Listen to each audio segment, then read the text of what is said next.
Now, I said all that to say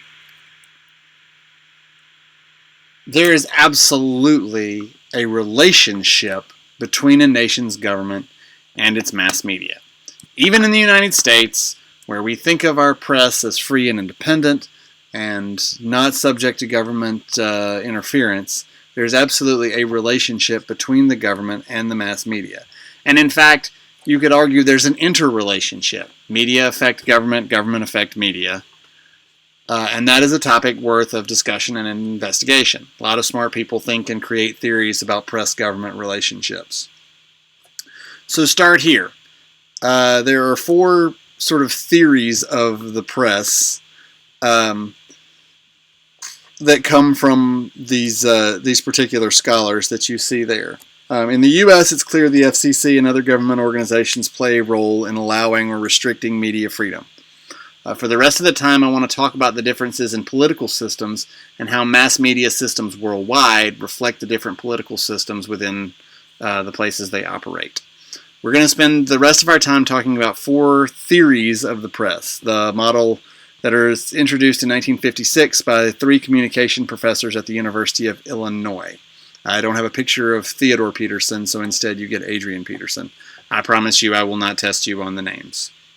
They wrote a book that tried to describe how mass media work based on the type of government. The four theories of the press that you see there are actually five. These theories are less descriptive, or rather more descriptive and less predictive, categorizing media systems. They describe these actual five theories: authoritarian, communist, libertarian, the social responsibility model, and the developmental theory. Developmental is obviously a newer one, and so it will be one that we don't spend quite as much time with. It remains fairly useful as far as how we look at how media systems are affected by government type.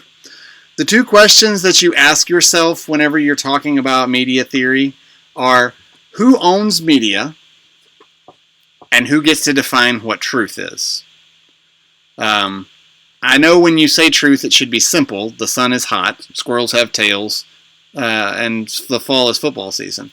But as you'll see, truth isn't always what you think it means. This is certainly true in the first one that we'll talk about. You learned it in Schoolhouse Rock, right? Knowledge is power. This is the fundamental thinking behind how authoritarian power treats mass media. If you don't control the message, you can't control the people. Being an authoritarian is about controlling people by any and all means necessary. The point of an authoritarian system is simple: to support and advance the policies of government as determined by the political machinery then in operation. So here's a fun little revelation that you've probably already figured out by advancing to this level of education, right? And that is that the people in charge aren't necessarily smarter than you, right? The only thing that allows me to stay in charge is that I know more than you do. Not necessarily about mass media, but about what's on the test. So it's simple. The easiest way to control people, the easiest way to remain in power, is to control information. As the popular saying says, treat people like mushrooms. Keep them in the dark and feed them bullshit. And one way to make sure you know more than other people is to keep people illiterate. This was true in the U.S., where in southern states it was against the law to teach enslaved people how to read. Long before that, in the Middle Ages, only the church and the king were literate, and they controlled who had copies of the few books that were around. Then came Gutenberg, who created movable type in what most people assume was around 1439. All of a sudden, books are cheaper and therefore much more available to the masses. And there's a middle class and people in sales, and that meant not everybody had to spend their time raising food simply to survive, which meant more people had time for leisure and study and stuff other than simply surviving, and that meant more people reading. This causes problems for the king, right? Because he couldn't always be in control of what people were reading and thinking. And there were religious reasons. People began reading the Bible for themselves and translating the Bible out of foreign tongues and into native tongues. There are several instances throughout history where publishers and printers run into trouble for printing religious tracts that went against the rules of the day. The picture you see is a guy named William Tyndale, who was the first to use print to develop an English language Bible in the early 1500s. He ended up fleeing England for Belgium, but where he was eventually caught, and as you see there, burned at the stake and strangled. Bit of overkill for turning the Bible into English. The crimes were heresy, but also treason, suggesting he went against the authority of his day, which was King Henry VIII. That censored Bible today, by the way, is the Gideon Bible, which you probably may have seen in a hotel room or possibly handed out on your campus. Nearly 80 years after a king had him killed, Tyndale's work was used by a different king. Tyrants certainly change, don't they? That's why the then in operation is part of the definition of authoritarian systems of mass media. Today, obviously, we see this more through censorship and regulation of media messages. Now, one thing I want to point out is the authoritarian model suggests that media organizations are privately owned but government controlled. Remember we talked about Iran way back at the beginning of this lecture? The government doesn't own media in Iran, or not all of it, but they do control it. Censorship is a way to keep away messages from audiences. I want to clarify, by the way, censorship is when someone outside forbids you from sending a message.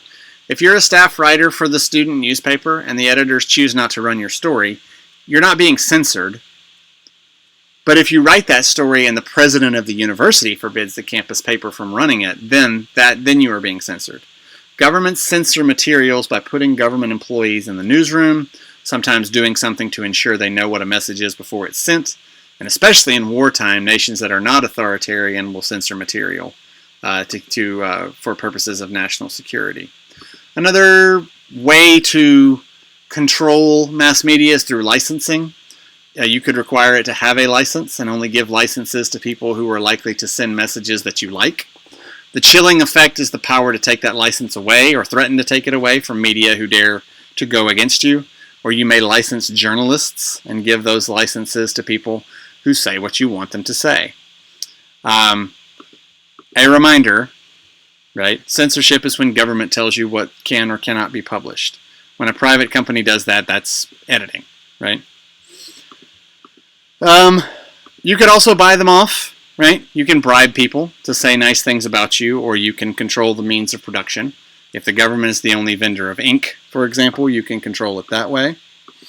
Or you can just kill people.